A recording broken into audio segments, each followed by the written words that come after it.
नमस्कार, जय हिंद साथियों। एक बार फिर आपका स्वागत है। और आज के इस वीडियो में बात करते हैं जो एलडीसी की वैकेंसी आ रखी है, बहुत बड़ी वैकेंसी है, अधीनस्थ बोर्ड के द्वारा ली जाएगी।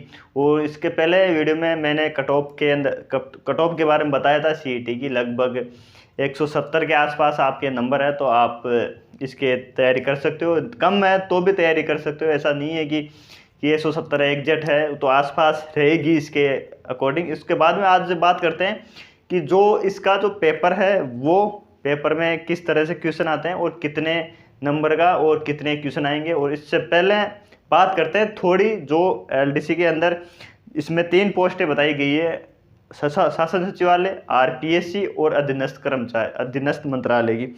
कौन सी पोस्ट कब मिलती है और उसका क्या महत्व है वो बात करते हैं इसके अंदर। पहले थोड़ा सरसरी तौर पर देख लेते हैं, क्योंकि जो शासन सचिवालय है उसके बारे में ज़्यादा बात करेंगे, क्योंकि सबसे इम्पोर्टेंट वही है। और कब मिलती है वो, इनमें से कब प्रेफरेंस बनने का ये क्या मतलब है, तो उसकी जो प्रोफाइल के बारे में बात करते हैं, थोड़ा मोटा मोटा देख लेते हैं। तो शासन सचिवालय की पोस्ट है 584, और इसमें आप देखोगे 61 पोस्ट है ये, और 2788 पोस्ट है अधीनस्थ कर्मचारी की कर्मचार अधीनस्थ मंत्रालय की है। ठीक है, बात करते हैं शासन सचिवालय और जो 61 है आरपीएससी और अधीनस्थ। तो ये कब कब मिलती है, देखो सबसे पहले तो होती है कि आप प्रेफरेंस भरते हैं ना, फॉर्म में प्रेफरेंस मांगा जाता है कि आप बढ़िया नंबर आते हैं तो आप कौन सी लेना चाहोगे। एक तो होता है कि अपन ने बढ़िया नंबर आए तब अपन को पोस्ट मिले, एक होता है कि नंबर अपन पास तो हो जाए, नंबर कम आए तो वो बोर्ड देगा अपने हिसाब से। तो प्रेफरेंस सभी को भरनी चाहिए। तो फर्स्ट नंबर प्रेफरेंस ज़्यादातर सबको यही करना चाहिए। इसकी फ़ायदा ये रहता है वो बताता हूँ मैं। और फिर उसके बाद में आरपीएससी है, और फिर अगर आप बढ़िया नंबर नहीं आते हैं, अगर कम रैंक कम रहती है, तो फिर वो अपन को अधीनस्थ मंत्रालय वो मिलता है। इसमें बात करते हैं तो शासन सचिवालय, इसकी जो इम्पोर्टेंस है वो क्यों इतनी इम्पोर्टेंट है और क्या इसकी महत्व है, और इसमें प्रमोशन भी ज़्यादा होते हैं इसके बजाय। बात करते हैं कि जो शासन सचिवालय है ये उन लोगों के लिए इम्पोर्टेंट है जो हमेशा के लिए जयपुर में ही जॉब करना चाहते हैं, क्योंकि शासन सचिवालय जो है वो जयपुर के अंदर है। तो आप अगर शासन सचिवालय में नंबर आ जाता है तो आप लाइफ टाइम तक, जब तक रिटायरमेंट नहीं होगे तब तक जयपुर में रहोगे, ना ट्रांसफ़र होता है ना और कुछ होता है। और फिर प्लस इसमें पावर भी बहुत रहता है, क्योंकि जो मंत्री हैं उनके अंडर में कार्य करना पड़ता है। पहले संसद जो विधानसभा होती है उसकी होती है, फिर प्रमोशन जल्दी होके, और लगभग 10 साल के अंदर आप किसी भी मंत्री होते हैं उसके सचिव बन सकते हैं इसके अंदर, शासन सचिवालय के अंदर। तो एक तो जयपुर के अंदर आप लाइफ टाइम जब तक जॉब रहेगी तब तक। दूसरी बात ये कि आपको पावर है, जो शासन सचिवालय विधानसभा है उसके अंदर जो मंत्री होते हैं, एमएलए होते हैं, उनके अकॉर्डिंग कार्य करना पड़ता है। ये चीज़ है इसके अंदर। तो ये मिलेगी तब जब आपकी रैंक बढ़िया रहती है। और प्लस प्रीफ्रेंस, अगर आपने फॉर्म फिल करते समय प्रेफरेंस दी है ना, जैसे मान लो आपने प्रेफरेंस नहीं पता था, आपने अधीनस्थ की दे दी, तो पहले अधीनस्थ दिया जाएगा। अब अधीनस्थ मान लो कुछ ऐसे साथी हैं जो जयपुर से सभी थोड़ी है, बाहर के भी हैं जो जिनको चाहिए नहीं साहब बाहर, हम तो जयपुर को नहीं है, हमको अपने ही गाँव रहना है, जैसे मान लो दूर दराज के हैं डिस्ट्रिक्ट के, तो वो फिर ज़्यादा प्रेफरेंस इसको देते हैं कि अधीनस्थ को देंगे, तो अधीनस्थ अपन अपने हिसाब से ले लेंगे। अगर जिनको जयपुर ही ले है, जिनको पावर है, जिनको जो मंत्री हैं, एमएलए, इनके अंडर में कार्य करना होता है, या इनका जो प्रमोशन एक एलडीसी बाकी की बजाय इनमें प्रमोशन ज़्यादा होता है। दूसरी है आरपीएससी है अजमेर, तो अजमेर ही रहना पड़ेगा। अगर आप अजमेर के हो, आसपास के हो, अगर आप लाइफ टाइम जाते हो नहीं साहब अजमेर ही जॉब करेंगे, तो आप आरपीएससी प्रेफरेंस दे सकते हो। और इसके बाद में आती है अधीनस्थ मंत्रालय। इसके अंदर ये होता है कि ये फिल होने के बाद में आपको स्कूलों में जो जितने भी विभाग है ना, उनमें सब में एलडीसी की ज़रूरत होती है। जल विभाग हो गया, विद्यालय हो गए, स्कूलें हो गए, अपने हॉस्पिटल में जो एलडीसी होते हैं वो हो गए, हर विभाग के अंदर जो भी एलडीसी होते हैं उनको फिर उसमें दे दिया जाता है। तो ये चीज़ हो गई इसका मोटा मोटा कि शासन सचिवालय की क्यों इम्पोर्टेंट है ये बता दिया। अब इसके अंदर बात करते हैं अपन जो आगे पेपर का पैटर्न होगा वो किस तरह से होगा, और जो अब अधीनस्थ बोर्ड ने जो पैटर्न चेंज किया है उसके रिगार्डिंग। और जो आगे पेपर होगा ना, अब इसका 11 अगस्त को पेपर है इसका, और अभी फॉर्म स्टार्ट हो चुके हैं इसके, उसके रिगार्डिंग बात करते हैं। तो इसके अंदर 2 पार्ट होंगे, वैसे तो 3 पार्ट होंगे, 2 तो पेपर के होंगे, एक टाइपिंग का होगा। तो फर्स्ट पार्ट होगा रिटन का, इसमें होगा पार्ट 1 पार्ट ए और पार्ट बी। इसमें फर्स्ट पेपर होगा, एक पेपर फर्स्ट होगा और इसमें होगा सेकंड, है ना, दो पेपर होंगे। इसमें होगा जीके और मैथ होगी, मैथ्स होगी, और उसके बाद में होगी साइंस, है ना, साइंस होगी। साइंस इनके आएंगे 50-50 क्वेश्चन, और इनके भी 50 क्वेश्चन हो गए, 150 क्वेश्चन, और नंबर हो गए 100 के, मतलब 150 क्वेश्चन होंगे और 100 नंबर का होगा। ऐसे ही हिंदी होगी, सेकंड पेपर हिंदी का होगा, और हिंदी में आएगा इंग्लिश और हिंदी आएगी 75-75 क्वेश्चन आएंगे, ये 75-75, और ये आएगा 150, और वही कितने नंबर, 100 नंबर का। तो ये दो पेपर होंगे इसमें पहले रिटर्न के, एक में जीके होगा, मैथ्स होगी, साइंस होगी। साइंस और मैथ्स और जीके के अंदर इंडिया की ज्योग्राफी भी दे रखी है, करंट भी दे रखा है, और राजस्थान तो है ही है, और उसके 150 क्वेश्चन आएंगे, 100 नंबर का होगा। इसमें 40% लाने जरूरी है, मतलब 40 नंबर लाने जरूरी है कम से कम। ऐसा नहीं है कि 40 वाले सबका हो जाएगा, नहीं होगा, लेकिन कम से कम 40% है, और इसमें भी 40% है, दोनों को मिला के ये हो गई। ये भी 100 नंबर का होगा, 150 क्वेश्चन होंगे। ऐसा नहीं है कि इसमें भी 40% लाने हैं क्या, एक एक, नहीं साहब, ऐसा नहीं है, आपको ओवरऑल 40% लाने हैं, 40 नंबर लाने हैं कम से कम, मिनिमम क्राइटेरिया, क्योंकि मिनिमम क्राइटेरिया तो रखा जाता है लेकिन वो ऊपर चला जाता है। इसके हम बाद में बात करते हैं टाइपिंग का।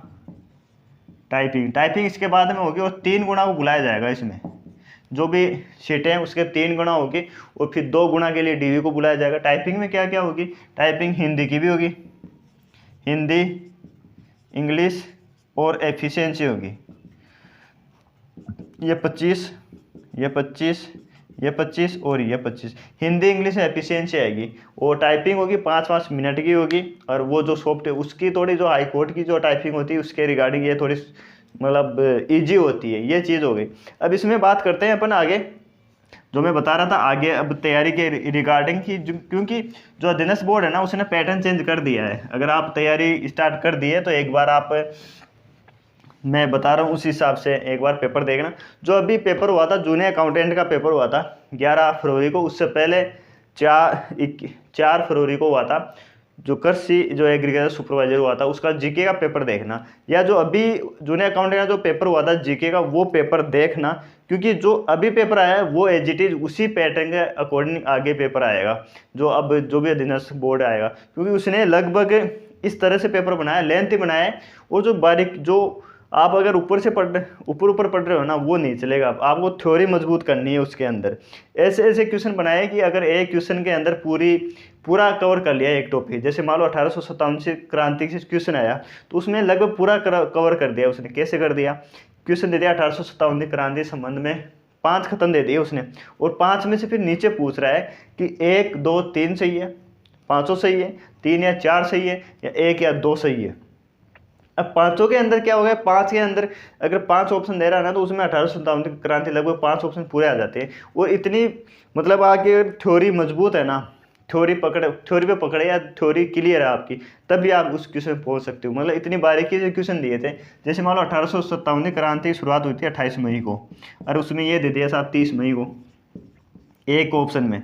तो अब अपन तो मई याद रहती है ज़्यादातर, ऊपर से पढ़ते हैं। तो अगर आप स्टार्ट कर दिए तो उससे पहले आपको एक बार क्या करना है, आपको जो जूनियर अकाउंट का पेपर हुआ था अभी 11, जो फर्स्ट पेपर हुआ था जीके, हिंदी आई थी, उसके अंदर इंग्लिश थी और साइंस भी थी, कंप्यूटर भी था, वो एक बार आपको देखना है और उसके ऑप्शन देखने हैं। उसके बाद में आपको तैयारी स्टार्ट करनी है। ऑप्शन मतलब वही था, हम पढ़ रहे हैं लेकिन थोड़ी बारीकी से पूछा था। अपन को थ्योरी है उस पर मजबूत, उस पर पकड़ करनी है, ना कि अपन ऊपर से पढ़ लिया और नहीं साहब चल रहा है, हो जाएगा, इजी आता है। जीके इजी था, लेकिन उसमें ऑप्शन इस तरह से था कि मतलब एक क्वेश्चन में एक टॉपिक पूरा हो गया था। हिंदी थी, हिंदी के अंदर भी ऐसा ही था, अगर एक वो मतलब संधि दे दी तो संधि की बात करें हिंदी के अंदर तो संधि परिभाषा पूछ ली उसने। परिभाषा के अंदर एक ऑप्शन दिए, 5 दे दिए, 5 में से पूछा कि कौन सा सही है इनमें से, तो 5 के अंदर तो 5 स्वर संधि को पूरी कवर हो जाती है। इस तरह से था। संधि विच्छेद आते हैं, वो इंपॉर्टेंट है, संधि विच्छेद कौन सा सही है या गलत है, तो इस तरह से था। तो अगर आप अब स्टार्ट कर दिए तो आप वो एक बार पेपर देखना, उसके अकॉर्डिंग मतलब ये है कि थ्योरी पे ज़्यादा कार्य करना है, फिर आगे बढ़ना है। ऐसा नहीं कि अपन यूट्यूब पे मैराथन क्लास देख रहे हैं या फिर ऑब्जेक्टिव टाइप क्वेश्चन करके देख रहे हैं फिर कर रहे हैं, हिसाब कर रहे हैं। ऑब्जेक्टिव टाइप क्वेश्चन में उससे पहले होता है कि थ्योरी अपनी क्लियर हो पूरी, और उसके बाद वो ऑब्जेक्टिव टाइप का क्वेश्चन करते हैं, तब अपने ये सही रहता है। तो आप एक बार पेपर देखना, और उसके क्योंकि अध्ययन बोर्ड अब पैटर्न चेंज कर दिया है, पूरा पूरा का पूरा चेंज किया है उसने। क्योंकि जो पहले था रटे रटे चीज़ें आ रही थी, अब नहीं है। अब रटे रटे चीज़ें ऐसे काम नहीं कर सकते। आपको उसकी जो छोटी छोटी बारीकियाँ हैं ना, जो अपन सोचते हैं ना कि यार, जैसे कला एवं संस्कृति की बात करें अपन, बापूजी महाराज का जन्म हुआ था 13वीं शताब्दी के अंदर हुआ था, ये सिंपल लिखा हुआ ऊपर, नज़र जाती नहीं है अपनी। क्यों नहीं जाती है? क्योंकि अपन इतना पढ़ते नहीं है। और उसमें एक ही ऑप्शन ये आ गया कि साहब निम्नलिखित कौन सा कथन सही है, तो इसमें एक दे दिया कि बापूजी महाराज का जन्म 15वीं शताब्दी में हुआ था। साहब वहीं गए काम से, क्योंकि अपन इतना पढ़ाई नहीं भी लगता है, या 15 में हुआ होगा, क्योंकि ये रामदेव जी के महाराज के समकालीन थे। तो इस तरह से है। तो ये था एलडीसी के रिगार्डिंग कि शासन सचिवालय जो पोस्ट है उसका क्या महत्व है, क्या पेपर का पैटर्न रहता है, पेपर में किस तरह से है, और जो टाइपिंग है वो है। और ज़्यादा सबसे इम्पोर्टेंट इसमें रिटर्न का ज़्यादा रहता है। टाइपिंग तो लगभग इजी रहती है, क्योंकि एक लाइन टाइप करो फिर एंटर दबाओ फिर इस तरह से आती है। लेकिन जो रिटर्न है, रिटर्न 200 नंबर का होता है। 200 में आप जितना खींच सकते हो। हिंदी इंग्लिश है, हिंदी के अंदर भी हिंदी का पेपर भी देखना, उसके अंदर उसका भी लेवल बहुत बढ़िया था। पूछने का तरीका अलग किया है उसने, अध्ययन बोर्ड ने। और आगे जो एग्ज़ाम आएगी उसके अंदर भी ऐसा ही आएगा। जो जिस प्रकार से आलोक राज जी हैं, वो हर चीज़ ट्वीट करते रहते हैं। तो वो उसमें भी ट्वीट किया था उन्होंने कि 40% तो ईजी रहेगा, 40 थोड़ा मीडियम रहेगा, और 30% है आगे का, मतलब 40-30-30 बताया था उन्होंने। 40 ईजी, 30 मीडियम और 30 हार्ड आएगा। तो मतलब ये था कि 30 बहुत हार्ड आएगा, फिर बाकी 30 मीडियम था। तो मीडियम तक पहुंच सकते हो, 70% तक पहुंच सकते हो, पहुँचे 80 तक ही, 80-90 तक पहुंच सकते हो। लेकिन उसमें बहुत ज़्यादा है डिप पढ़ना और वो था, लेकिन नॉर्मली ये बताया था। तो उसी के रिगार्डिंग जो आगे पेपर होगा अध्ययन बोर्ड का, वो उसी के रिगार्डिंग होगा। ठीक है साथियों, तो आपको तैयारी कर रहे हो तो आप उसी तरीके से ना थ्योरी मजबूत करना, एक बार पेपर पढ़ना, उसको पूरा उसका सॉल्यूशन देखना, और पूरे ऑप्शन पढ़ना। फिर हिंदी इंग्लिश है, जीके है, और करंट की चीज़ें हैं, वो चीज़ें आप उसके रिगार्डिंग पढ़ना। ठीक है, साइंस है ये चीज़। ठीक है साथियों, मिलते हैं नेक्स्ट वीडियो में। आज और अभी के लिए इतना ही। और अगर आप चैनल पर नए हो तो सब्सक्राइब कर दीजिए। अगर आप अपडेट या जो नोटिफिकेशन होता है भर्ती का या कुछ और अपडेट होता है, आप टेलीग्राम ग्रुप ज्वाइन कर लीजिए। मिलते हैं नेक्स्ट वीडियो में, जब तक जय हिंद जय भारत।